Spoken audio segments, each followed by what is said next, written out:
हरिहर बाजार से घर लौटता है। घर लौटते ही उसकी बहू शांता कहती है, कितने पैसे बचे हैं, लौटाइए मुझे। हरिहर जेब से कुछ पैसे निकालकर शांता को देता है। उन पैसों को गिनकर शांता गुस्से से आग बबूला हो जाती है। यहाँ तो 10 रुपए कम है, 10 रुपए कहाँ है, कहाँ है 10 रुपए? पता नहीं बहू, दुकानदार ने मुझे जितना लौटाया मैं उतना ही ले आया। झूठ झूठ, आपने चोरी की है ना? ये सुनकर शांता की सास बिमला दौड़कर आती है।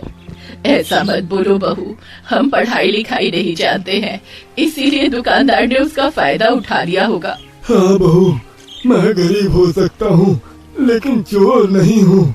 मेरे सामने ये सब बोलने से कोई फायदा नहीं होगा, चोर कहेंगे। 10 रुपए चोरी करके बड़ी बड़ी बातें कर रहे हैं, आपकी तो नीयत में ही खोट है।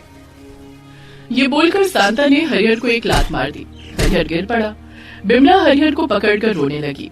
शांता जब से इस घर में आई है तब से उन दोनों को अत्याचार सहना पड़ रहा है।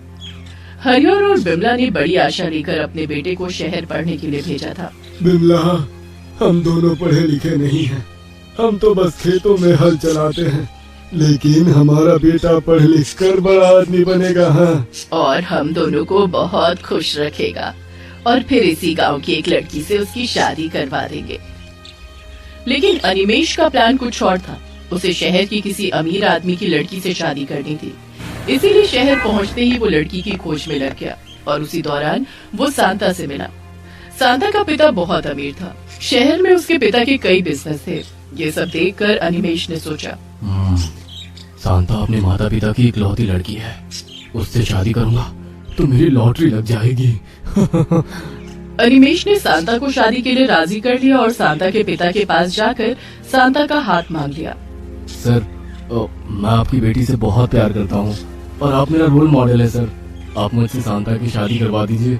ओह वेल यंग बॉय, तुम मुझे पसंद हो, लेकिन पता नहीं तुम्हारे माता पिता कैसे होंगे। गाँव के गवार, मेरी बेटी वहाँ जाके नहीं रह पाएगी। अरे सर, मेरे असली पिता तो आप हैं, आप ही रहेंगे। शांता को खुश करने की रिस्पॉन्सिबिलिटी मेरी है, आप निश्चिंत रहिए। शांता के पिता मिस्टर सिंघानिया ने सोचा, ये लड़का गरीब है, ये तो मेरा कुत्ता बनके रहेगा, कुत्ता। मैं जो कहूँगा ये वही करेगा, इसी से शांता की शादी करवा देता हूँ। सिंघानिया ने शांता से अनिमेश की शादी करवा दी। शादी में अनिमेश ने अपने असली माता पिता को बुलाया तक नहीं। अनिमेश सिंघानिया का कुत्ता बन चुका था। शादी के बाद अनिमेश शांता को अपने घर ले आया और आते ही शांता ने अपना असली रूप दिखाना शुरू कर दिया। ये दोनों तुम्हारे माँ बाप हैं? याक, कितने गंदे और गंवार हैं। क्या करे बहू, हम दोनों पढ़ाई लिखाई नहीं जानते ना। क्यों नहीं जानते? आप दोनों ने पढ़ाई लिखाई करने की कोशिश ही नहीं की। हमारा जीवन तो पेट पालने में ही चला गया बहू, पढ़ाई करने का मौका कहाँ मिला, लेकिन हमने हमारे बेटे को पढ़ाया। बहुत अच्छा किया, लेकिन अब से मैं इस घर को चलाने वाली हूँ, इसलिए यहाँ रहने के लिए आप दोनों को मेरी बात माननी पड़ेगी, नहीं तो लात मारकर इस घर से निकाल दूंगी। हाँ। ये सुनकर हरिहर और बिमला को बहुत बुरा लगा, लेकिन अनिमेश ने शांता को कुछ नहीं कहा। इसके बाद शांता हरिहर और बिमला पर अत्याचार करने लगी, उन दोनों से सारा काम करवाने लगी और आज तो उसने हद ही पार कर दी। 10 रुपए के लिए उसने हरिहर को लात मार दिया। हरिहर और बिमला रोने लगे। अनिमेश ने हरिहर से कहा, आप 10 रुपए का हिसाब नहीं रख सकते? आप दोनों को माता पिता कहते हुए मुझे शर्म आती है। वाह रे वाह, हे भगवान, यह आपका कैसा विचार है। बेटे को पढ़ाने के लिए मैंने अपनी जिंदगी कुर्बान कर दी और आज बेटा ये सब बोल रहा है। ए नौटंकी, ज्यादा नाटक मत कर। आज रात को घर में पार्टी रखी है मैंने।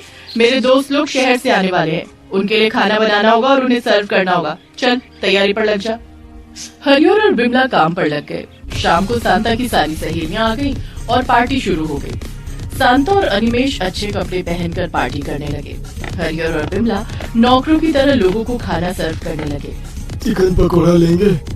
आप लेंगे? शरबत लीजिए ना, मैंने बनाया है, लीजिए। शांता की एक सहेली का नाम मधु है। मधु ने शांता से पूछा, शांता, ये दोनों तेरे नौकर हैं क्या? हाँ, कह सकती है। असल में ये मेरे सास और ससुर है। ये सुनकर मधु को बहुत बुरा लगा। अपने सास ससुर से ये सब करवाती है शांता, ये तो गलत बात है। मधु अच्छी है लेकिन वो कर भी क्या सकती है। इसके बाद 2 घंटे बीत जाते हैं। बिमला और हरिहर एक के बाद एक खाना लाते हैं। दोनों पसीने से नहा चुके हैं। दोनों का सर चकराने लगता है और उसी वक्त शरबत लाते हुए बिमला एक गेस्ट के ऊपर शरबत गिरा देती है।